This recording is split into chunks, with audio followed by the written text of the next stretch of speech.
اعوذ باللہ من الشیطان الرجیم بسم اللہ الرحمن الرحیم۔ رب ذوالجلال کے بابرکت نام سے شروع کرتی ہوں جو دلوں کے راز خوب جانتا ہے۔ اے اللہ، رحمت نازل فرما حضرت محمد صلی اللہ علیہ وآلہ وسلم اور ان کی آل پر۔ اے اللہ، رحمت نازل فرما حضرت ابراہیم علیہ السلام اور ان کی آل پر۔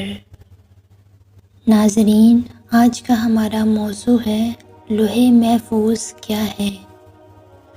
تو چلتے ہیں اپنی ویڈیو کی جانب۔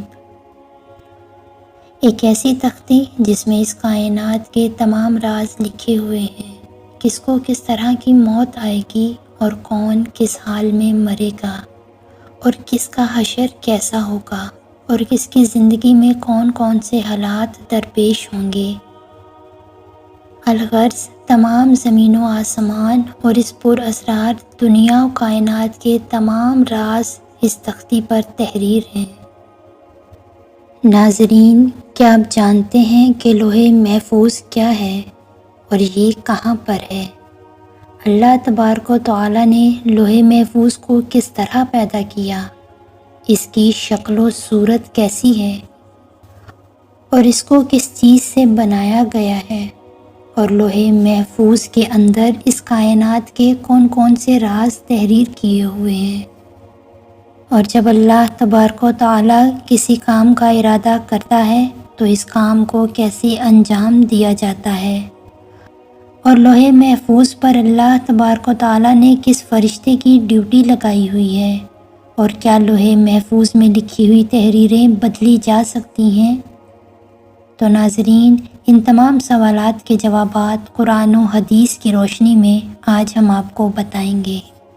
لہٰذا آپ سے گزارش ہے کہ ہماری اس ویڈیو کو اینڈ تک ضرور دیکھیے گا۔ ناظرین، جس طرح اللہ تبارک و تعالیٰ کی وحدانیت پر اور اللہ تبارک و تعالیٰ کے تمام رسولوں پر ایمان لانا ضروری ہے، اسی طرح اللہ تبارک و تعالیٰ کے فرشتوں پر، لوح محفوظ پر، عرش و کرسی اور قیامت کے قائم ہونے پر بھی ایمان لانا ضروری ہے۔ لوح ایک عربی زبان کا لفظ ہے جس کا مطلب ہے تختی، اور محفوظ اسے کہتے ہیں جس کی حفاظت کی جائے۔ محترم ناظرین، روایات میں آتا ہے کہ اللہ تبارک و تعالیٰ نے زمین کو تخلیق کرنے کے 50,000 سال پہلے لوح محفوظ کو تخلیق فرمایا۔ اللہ تبارک و تعالیٰ نے جب قلم اور لوح محفوظ کو تخلیق فرمایا تو اللہ تبارک و تعالیٰ نے قلم کو ارشاد فرمایا کہ لکھ۔ تو قلم نے اللہ تبارک و تعالیٰ کی بارگاہ میں عرض کی، یا رب العالمین، کیا لکھوں؟ تو اللہ تبارک و تعالیٰ نے ارشاد فرمایا کہ اس کائنات کی ابتدا سے لے کر انتہا تک تمام تر معاملات کو لکھ دے۔ تو قلم نے اللہ تبارک و تعالیٰ کے حکم کے مطابق لوح محفوظ پر تمام تر معاملات کو لکھ دیا۔ محترم ناظرین، لوح محفوظ وہ تختی ہے جس میں تمام انسانوں کی تقدیریں لکھی ہوئی ہیں۔ اس کائنات کی تخلیق سے لے کر اس کائنات کے فنا ہونے تک ہر چیز اس میں لکھی ہوئی ہے۔ لہٰذا آج تک جو کچھ اس کائنات میں ہوا ہے اور قیامت تک جو کچھ بھی ہوگا، وہ تمام کا تمام اس لوح محفوظ میں لکھا ہوا ہے، اور لوح محفوظ تمام مخلوقات کی پہنچ سے بالا تر ہے۔ کوئی بھی انسان یا شیطان اس تک نہیں پہنچ سکتا۔ جیسا کہ بخاری شریف کی حدیث ہے کہ حضور پاک صلی اللہ علیہ وآلہ وسلم نے ارشاد فرمایا کہ اللہ تبارک و تعالیٰ نے لوح محفوظ میں ہر چیز لکھ دی، اور آسمان و زمین کو پیدا کیا، اور کائنات کے بہت سارے مقامات پر بھی لوح محفوظ کا ذکر ملتا ہے۔ جیسا کہ اللہ تبارک و تعالیٰ سورہ بروج میں ارشاد فرماتا ہے، بلکہ یہ قرآن ہے جو لوح محفوظ میں لکھا ہوا ہے۔ اور ایک دوسرے مقام پر اللہ تبارک و تعالیٰ قرآن پاک میں ارشاد فرماتا ہے، اور ہم نے ہر چیز لوح محفوظ میں شمار کر رکھی ہے، یعنی اللہ تبارک و تعالیٰ نے ہر چیز کو اس جہاں میں واقعہ ہونے سے پہلے ہی لکھ دیا تھا۔ محترم ناظرین، قرآن کریم کی اس آیت کریمہ سے پتہ چلا کہ قرآن پاک بھی لوح محفوظ کی تختی پر لکھا ہوا ہے، اور ہمارے پاس جو قرآن پاک موجود ہے یہ وہی قرآن پاک ہے جو لوح محفوظ میں تحریر کیا ہوا ہے۔ تو اب یہ جانتے ہیں کہ لوح محفوظ کو اللہ تعالیٰ نے کس چیز سے بنایا۔ محترم ناظرین، لوح محفوظ کو اللہ تبارک و تعالیٰ نے سفید موتیوں سے بنایا ہے، اور اس کے صفحات سرخ یاقوت کے ہیں، اور اس کی تحریریں نور سے لکھی ہوئی ہیں، جیسا کہ حضرت ابن عباس رضی اللہ تعالیٰ عنہ سے روایت ہے کہ نبی آخر الزماں حضرت محمد صلی اللہ علیہ وآلہ وسلم نے ارشاد فرمایا کہ اللہ تبارک و تعالیٰ نے لوح محفوظ کو سفید موتیوں سے پیدا کیا، اور اس کے صفحات سرخ یاقوت کے ہیں، اور اس کا قلم نور کا ہے، اور اس کی لکھائی بھی نور کی ہے، اور اللہ تبارک و تعالیٰ ہر روز لوح محفوظ پر 360 مرتبہ نظر فرماتا ہے۔ چنانچہ اللہ تبارک و تعالیٰ کسی کو پیدا کرتا ہے، کسی کو رزق دیتا ہے، کسی کو زندگی دیتا ہے اور کسی کو موت، اور کسی کو عزت سے نوازتا ہے اور کسی کو ذلت میں ڈال دیتا ہے، اور اللہ تبارک و تعالیٰ جو چاہتا ہے وہ کرتا ہے۔ محترم ناظرین، روایات میں آتا ہے کہ لوح محفوظ کی لمبائی زمین و آسمان کے برابر ہے، اور اس کی چوڑائی مشرق اور مغرب کے برابر ہے۔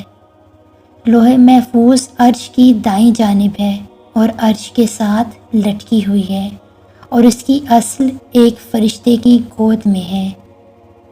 حضرت ابن عباس رضی اللہ تعالیٰ عنہ بیان فرماتے ہیں کہ لوح محفوظ کے سینے پر بطور ٹائٹل یہ الفاظ لکھے ہوئے ہیں کہ اللہ کے علاوہ کوئی عبادت کے لائق نہیں، وہ یکتا ہے، اس کا دین اسلام ہے، اور محمد صلی اللہ علیہ وآلہ وسلم اس کے بندے اور رسول ہیں۔ لہٰذا جو بھی اللہ پر ایمان لائے گا اور اس کے وعدوں کو سچا جانے گا اور اس کے رسولوں کی اتباع کرے گا تو اللہ تبارک و تعالیٰ اس کو جنت میں داخل کر دے گا۔ محترم ناظرین، تو اب جانتے ہیں کہ لوح محفوظ پر اللہ تعالیٰ نے کس فرشتے کی ڈیوٹی لگائی۔ تو محترم ناظرین، لوح محفوظ پر اللہ تبارک و تعالیٰ نے اپنے مقرب فرشتے حضرت اسرافیل علیہ السلام کی ڈیوٹی لگائی ہوئی ہے، جیسا کہ حضرت ابو سنان رحمۃ اللہ علیہ فرماتے ہیں کہ اللہ تبارک و تعالیٰ کے سب سے زیادہ قریب لوح محفوظ ہے جو عرش کے ساتھ لٹکی ہوئی ہے۔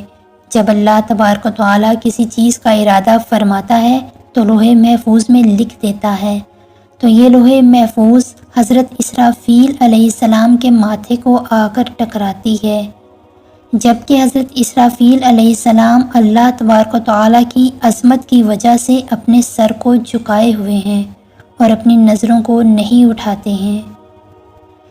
جب لوح محفوظ کی تختی حضرت اسرافیل علیہ السلام کے ماتھے سے آ کر ٹکراتی ہے تو حضرت اسرافیل علیہ السلام اس میں نظر کرتے ہیں۔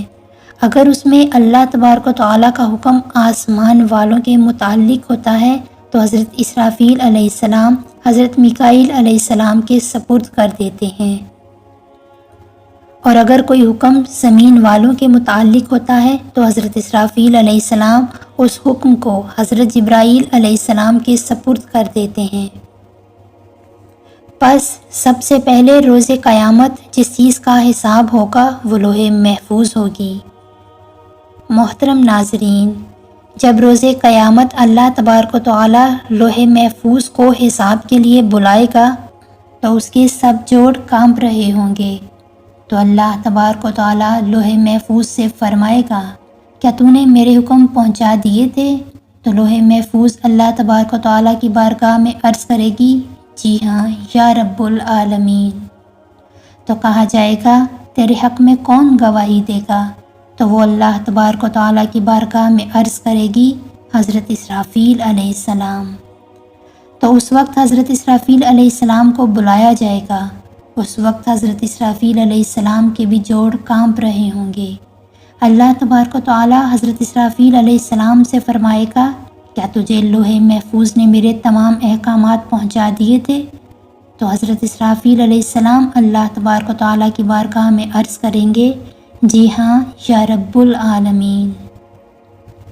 اس وقت لوح محفوظ کہے گی، سب تعریفیں اس اللہ تبارک و تعالیٰ کے لیے جس نے مجھے برے عذاب سے نجات عطا فرمائی، اور پھر اسی طرح حساب و کتاب کا سلسلہ ہوتا رہے گا۔ محترم ناظرین، اب بات کرتے ہیں کہ کیا لوح محفوظ کی تقدیر کو بدلا جا سکتا ہے، اور کیا واقعی تقدیر دعاؤں سے بدل جاتی ہے؟ تو محترم ناظرین، آئیے جانتے ہیں تقدیر بدلی جا سکتی ہے یا نہیں۔ اس کے بارے میں روایات میں آتا ہے کہ تقدیر 3 قسم کی ہوتی ہے۔ پہلی تقدیر وہ ہوتی ہے جو عام انسانوں کی دعاؤں کی وجہ سے اللہ تبارک و تعالیٰ بدل دیتا ہے، اور دوسری تقدیر وہ ہوتی ہے جسے اللہ تبارک و تعالیٰ اپنے خاص بندوں یا انہیں انبیاء کرام کی دعاؤں کی وجہ سے بدل دیتا ہے۔ ان 2 قسموں کے اندر تو تقدیر کو بدلا جا سکتا ہے، لیکن تقدیر کی تیسری قسم وہ تقدیر ہے جو لوح محفوظ پر تحریر ہے۔ اس تقدیر کو نہیں بدلا جا سکتا، حتیٰ کہ لوح محفوظ پر لکھی ہوئی تقدیر کو تبدیل کرنے کے لیے کوئی نبی بھی دعا کرنا چاہے تو اللہ تبارک و تعالیٰ اس کو روک دیتا ہے۔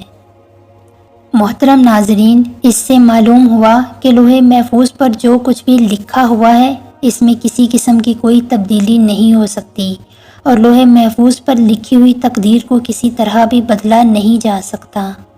البتہ کچھ تقدیریں ایسی ہوتی ہیں جس کو اللہ تبارک و تعالیٰ صحیفوں کی شکل میں فرشتوں کو عطا فرماتا ہے، تو وہ تقدیریں اللہ تبارک و تعالیٰ کے نیک بندوں، اولیاء کرام اور اللہ تبارک و تعالیٰ کے انبیاء کرام کی دعاؤں سے تبدیل ہو جاتی ہیں۔ اللہ تبارک و تعالیٰ سے دعا ہے کہ اللہ تبارک و تعالیٰ ہمارے تمام صغیرہ اور کبیرہ گناہوں کو معاف فرمائے، اور اپنے پیارے محبوب محمد مصطفیٰ صلی اللہ علیہ وآلہ وسلم کی شریعت کے مطابق زندگی گزارنے کی توفیق عطا فرمائے، اور ان کی محبت کے اندر جینا مرنا نصیب فرمائے۔ آمین یا رب العالمین۔ اگر آپ لوگوں کو میری ویڈیو پسند آ جائے تو میرے چینل کو like, share, comments and subscribe کر دیں، اور بیل آئیکن آل پر کلک کر دیں تاکہ میری ہر آنے والی ویڈیو کا نوٹیفیکیشن آپ کو ملتا رہے۔ جزاک اللہ۔